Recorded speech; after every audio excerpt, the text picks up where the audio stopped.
Aleix triunfa en el Milagro de Montmeló. Dixon logra su segundo triunfo en la debacle de Arbolino. Alonso gana en un gran día para el Aspartim. World Superbike regresa con la ronda francesa y la Silly Season en Liza. Última carrera en Europa antes de la gira asiática. Para MotoGP, soy Alberto Sánchez y esto es Race Through. Con el inicio del mes de septiembre llegaba la tercera ronda tras el parón de verano de MotoGP con la disputa del Gran Premio de Cataluña en el circuito de Montmeló. Un gran premio que en esta ocasión se celebra en fechas atípicas según lo que estábamos acostumbrados en los últimos años. Y es que desde esta temporada sustituye al Gran Premio de Aragón. Un gran premio que sobre todo ha estado marcado por la tragedia que estuvimos a puntito de vivir en MotoGP. La categoría reina del fin de semana pintaba bastante bien para Aprilia. Y es que nuevamente los de Noale pelearon de tú a tú con la Ducati, como ya hicieran en Silverstone por ejemplo, con sobre todo Aleix Espargaró mostrando un muy buen ritmo y liderando en las sesiones de entrenamiento. Sin embargo, llega la clasificación y aparece Pecco Bagnaia. El campeón del mundo a una vuelta se ha convertido en un piloto invencible, y es que a pesar de tener muy cerca precisamente a las Aprilias, tanto a las oficiales como a la satélite de Oliveira, el piloto de Borgo Panigale logra una nueva pole en su palmarés y esta temporada. En la Sprint Race, Bagnaia saldría bien e intentaría la escapada, con las Aprilias marchando a su caza, concretamente con Maverick Viñales en esa segunda posición tras hacer una gran salida. Poco le duraría esta posición al bueno de Viñales, ya que Aleix Espargaró pronto recuperaría esa segunda plaza de la que partía en parrilla y a mitad de carrera sprint comenzaría a recortarle tiempo a Pecco. Por detrás, otro experto en las carreras sprint como es Brad Binder comenzaría una remontada desde la 9ª plaza hasta colocarse cuarto y pelear por el podio. El piloto sudafricano, que ya ha ganado 2 de estas carreras, es junto a Martín y a Bagnaia uno de los pilotos más laureados en las carreras cortas, las cuales están siendo claves para él de cara al campeonato. Volviendo a las posiciones delanteras, Aleix cazaría a Pecco y conseguiría adelantarle la curva 1 después de la recta.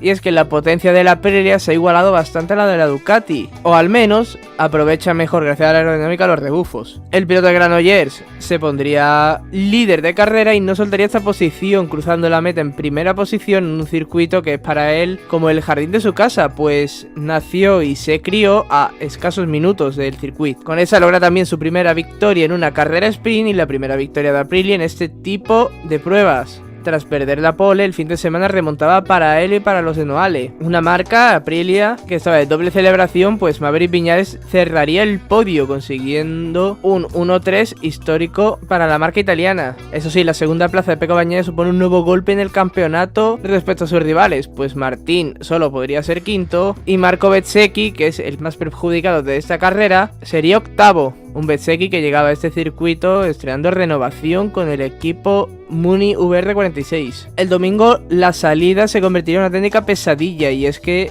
el caos reinaría desde la curva 1. Enea Bastianini se iría largo intentando adelantar por el interior y haría un strike en el que se llevaría por delante a Marco Bezzecchi, Alex Márquez, Fabio Di Giannantonio y Johan Zarco, es decir, otras 4 Ducatis. La Ducati del equipo oficial acabaría llevando al suelo a sus satélites. Para colmo, el piloto italiano, que poco a poco se estaba reencontrando tras recuperarse de una dura lesión sufrida en la primera carrera del año, con este accidente vuelve a lesionarse, se fractura mano y pierna derecha y será baja para San Marino, India y Japón, confirmados y pendiente de ver si puede disputar las rondas restantes. Pero no sería el único incidente o accidente que tendríamos en estas primeras curvas.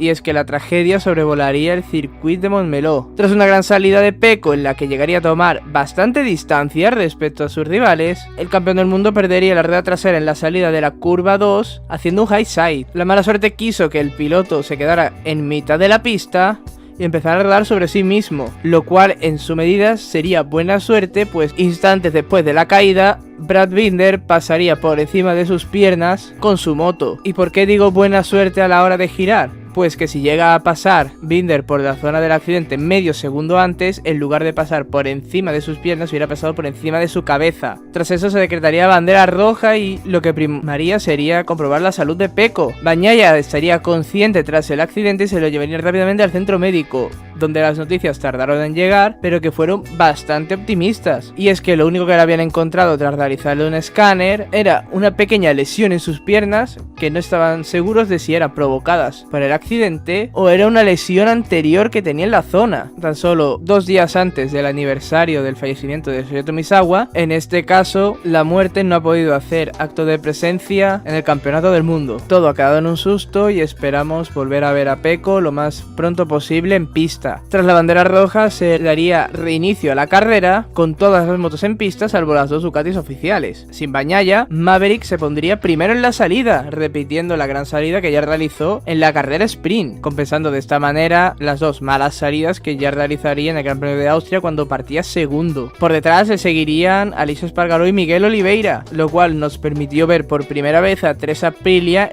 en las 3 posiciones del podio. Jorge Martín, que de primeras había salido muy bien y llegaría a colocarse segundo, perdió las posiciones respecto a la otra Aprilia oficial y a la Aprilia satélite. Rápidamente recuperaría la posición de podio ante Miguel Oliveira, pero el ritmo de las Aprilia era muy superior al suyo en esta ocasión y aprovechando ese 0 de Bagnaia, asegurar el podio era muy positivo de cara al campeonato, más aún cuando Marco Bezzecchi se encontraba rodando en posiciones muy atrasadas, casi fuera de los puntos. Piloto que había sorprendido en la carrera sprint y que aún mantenía mínimas esperanzas de meterse en la lucha por el campeonato, las vio totalmente desvanecidas en el momento en el que su moto la dejó tirado. Hablamos de Brad Binder, que ve como un problema de fiabilidad en su KTM le hace sumar un 0 que le complica y mucho convertirse en un aspirante al campeonato. Por delante Maverick tomaría distancia, llegando a rodar más de un segundo por delante de su compañero Aleix, y es que el piloto de Rosas buscaba convertirse en el primer piloto en ganar con 3 marcas distintas en MotoGP,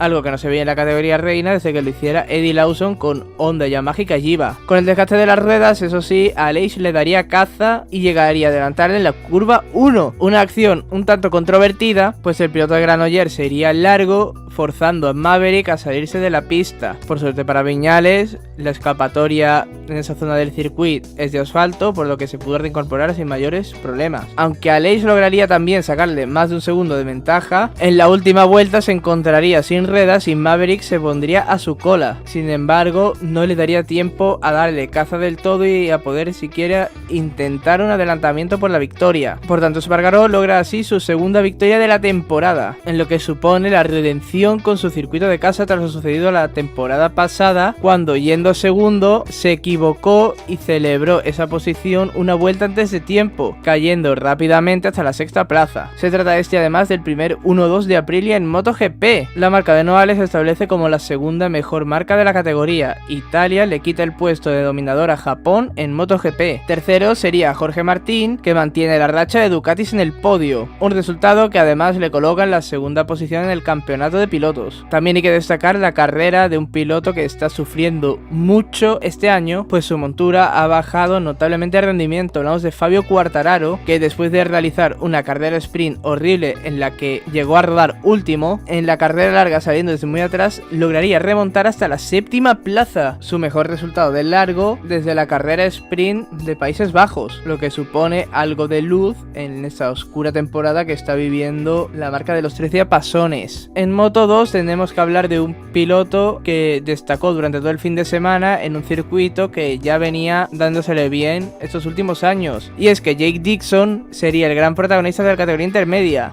Lograría la pole el sábado y se postularía como el principal favorito a la victoria en un circuito en el que él rozó su primer podio en la categoría y en el mundial la temporada pasada. Los líderes del campeonato saldrían muy atrás. Pedro Acosta partiría desde la 9ª plaza, mientras que Toner Bolino ni siquiera lograría entrar en Q2. En la carrera presenciamos una buena salida de los pilotos que arrancaron arriba, con un sorprendente Manu González que salía cuarto y que llegó a colocarse en posiciones de podio. Acosta en esta ocasión tendría problemas para remontar, pero por suerte para él, Arbolino, que llegaría a colocarse décimo, tenía más problemas que él y empezaría a caer posiciones hasta quedarse fuera de los puntos. Clave positivo para el equipo Ayo es que Albert Arenas por primera vez en la temporada se mostraría en las posiciones de cabeza peleando por el podio, una pelea en la que ya se metió de vez en cuando la temporada pasada, pero que quizás por forzar, quizás por mala suerte, las caídas impidieron que el piloto de Girona lograra subir al cajón. Por delante de la lucha por la victoria sería un mano a mano entre Dixon y Canet. El de Corbera se mantendría constantemente tras tras la rueda del piloto británico, midiendo su pilotaje hasta la última vuelta. Canet intentaría el adelantamiento en la curva 10 para intentar dejarle sin opciones al piloto del equipo Aspar. Sin embargo, y a pesar de que Dixon se iría un poco largo, aceleraría antes que el piloto español y mantendría esa primera plaza. Una curva después, Dixon tendría un susto que haría que Canet se acercara, lo cual habría la posibilidad de que el piloto del equipo Pons intentara lo que hizo Valentino Rossi a Jorge Lorenzo en el Gran Premio de Cataluña del año 2009, un adelantamiento en la última curva, pero Dixon taparía bien el hueco. Para colmo, Canet tendría un susto en esa última curva y la opción de adelantarle, aunque sea por rebufo, desaparecería, por lo que el piloto del equipo Aspar logra su segunda victoria de la temporada y la segunda victoria de su equipo ese fin de semana. Canet nuevamente se queda a las puertas de lograr su primer triunfo en la categoría intermedia. Eso sí, suma un nuevo podio para él, que visto los resultados de los dos primeros clasificados del campeonato le permiten acercarse un poquito más. El que ya termina por fin su calvario es Albert Arenas, que finaliza tercero, logra por fin su primer podio en Moto 2, el primer podio desde que fuera campeón del mundo en 2020 en la categoría pequeña. Un Arenas que a priori se encuentra sin equipo de cara a la temporada que viene y que este podio le viene como anillo al dedo para su confianza y para demostrar que sigue siendo un piloto más que válido para correr en Moto 2. Carrera discreta la de Acosta, que no tuvo ritmo para pelear la victoria, sí para estar cerca de las posiciones de podio, sin embargo un pequeño rifirrafe con Alonso López haría que los dos se fueran largo y fuera de la pista en la curva 1 y les impidiera aspirar a esa tercera plaza. Sin embargo, no todo son malas noticias para Acosta, pues Arbolino terminaría finalmente fuera de los puntos, por lo cual esa sexta plaza le puede saber a gloria porque aumenta la distancia respecto a su máximo rival. Un Arbolino que ha vuelto muy mal de ese parón veraniego y que veremos si no le sucede lo que ya le sucedería a Celestino Vietti la temporada pasada. En Moto 3 comenzaría mandando el sábado un piloto que hacía mucho que no veíamos en las posiciones de arriba y que al principio parecía un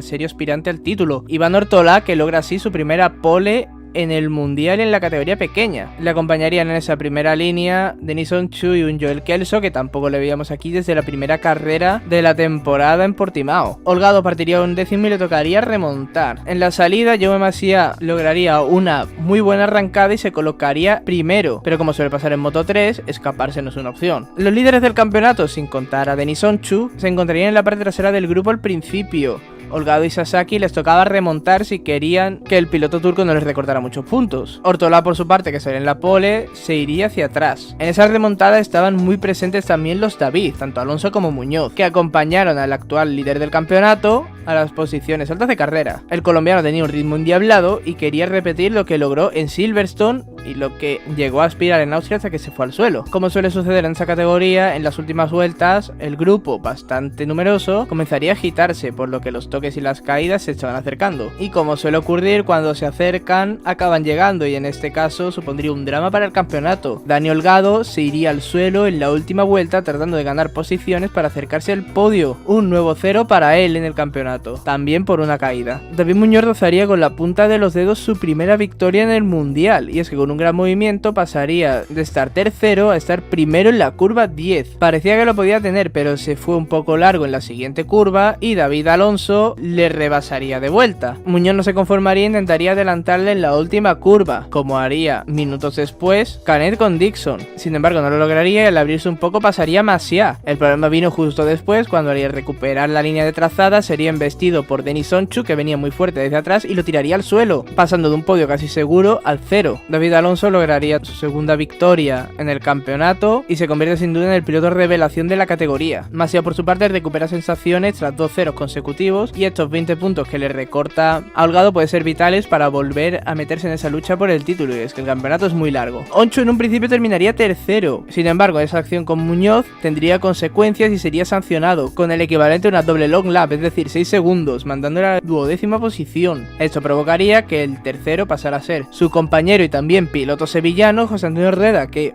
de esta manera sube por primera vez al podio en el campeonato del mundo. Sasaki, que acabaría cuarto, quizás sea el mayor ganador de la carrera, y es que le recorta puntos a Dani Holgado y ya se encuentra a poco más de 10 del piloto español de Tectrua cuando se acerca a la gira asiática, donde a priori el japonés puede ser favorito. Tanto este podio como el de Moto 2 nos dejaría una curiosidad dentro del campeonato del mundo, y es que ambos serían prácticamente un calco entre ellos, puesto que las carreras de Moto 2 y Moto 3 posiciones serían ganadas por un piloto del equipo Aspar que sumaba su segunda victoria en el campeonato, ambos acompañados por 2 españoles en el podio, el segundo clasificado de la Comunidad Valenciana y el tercero un piloto del equipo Ayo. La expresión cualquier parecido con la realidad será pura coincidencia en esta ocasión es completamente veraz. La acción en el Campeonato del Mundo de Motociclismo no descansa, y es que inmediatamente después de este Gran Premio de Cataluña pasamos de la península ibérica a la península itálica para la disputa del Gran Premio de San Marino y la Riviera de Rimini en el circuito Marco Simoncelli de Misano, circuito casi casa de Aprilia, aunque también es cierto que Ducati ha rodado mucho ahí. Un circuito en el que no contaremos, en principio, con los 2 principales protagonistas de la carrera de la temporada pasada, pues aquí vivimos una bonita lucha entre Bastianini y Bagnaia que acabaría con victoria del a la postre campeón del mundo por escasas milésimas respecto al que ahora es su compañero y que entonces militaba en las filas de Gresini. Por desgracia esta temporada no contaremos seguro con la bestia, que se perderá además las citas de la Indy de Japón, y veremos si a Bagnaia lo declaran apto para correr, pero en principio parece complicado. En caso de faltar Pecco, se trata esto de una oportunidad de oro para Martín para acercarse en el campeonato y de Bezzecchi para redimirse. A su vez, una gran oportunidad de Aprilia para lograr el back-to-back, quién sabe si la primera victoria de Maverick y lograr ese hito histórico ya comentado, o la tercera victoria del campeonato de Aleix que le meta de lleno en la lucha por el título. Otro era el circuito de Yamaha. Veremos qué pasa con las motos japonesas este año. Ya se ha vuelto una costumbre ver tanto a Honda como a Yamaha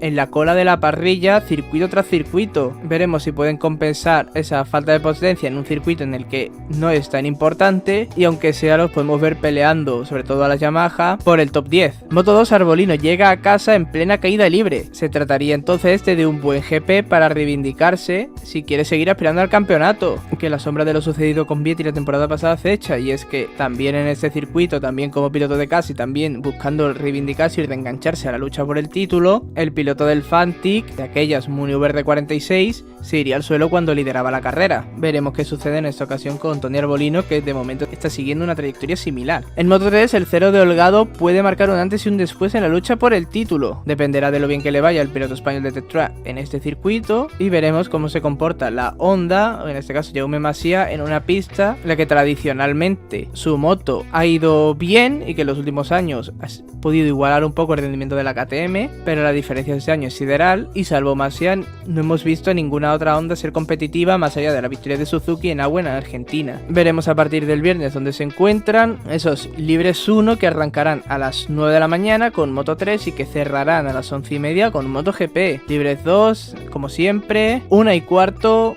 para la categoría pequeña, cerrando MotoGP a las 4. Sábado tendremos los últimos libres, empezando a las 9:20 con la categoría pequeña, cerrando la categoría reina a las 11:20. Tan solo 10 minutos después arrancará la clasificación de MotoGP a las 11:10, seguido de Moto3 a la 1:10, con Moto2 iniciando su lucha por la pole a las 2:15 y con el primer reparto de puntos de MotoGP a las 3 de la tarde. Domingo, warm-up de la categoría reina, 10:15, y las carreras a la hora de siempre, Moto3 a las 11, Moto2 12:15 y MotoGP cerrará a las 2 de la tarde, momento en el cual tendremos que cambiar de canal o de emisión para pasarnos a una categoría reina, en este caso de las motos de serie, que regresa tras más de un mes de parón. Vuelve World Superbike con la disputa de la ronda francesa en el circuito de Nevers-Magny-Cours, y lo hace con novedades importantes, sobre todo de cara al año que viene, y es que a inicio de semana teníamos la noticia de que Jonathan Rea, tras 9 temporadas y 6 títulos, abandona Kawasaki a pesar de tener contrato hasta la temporada que viene. Las dificultades de Kawa para aspirar al campeonato han sido la clave para que el piloto de Valimena tomara esta decisión. El anuncio de su destino nos hizo esperar, y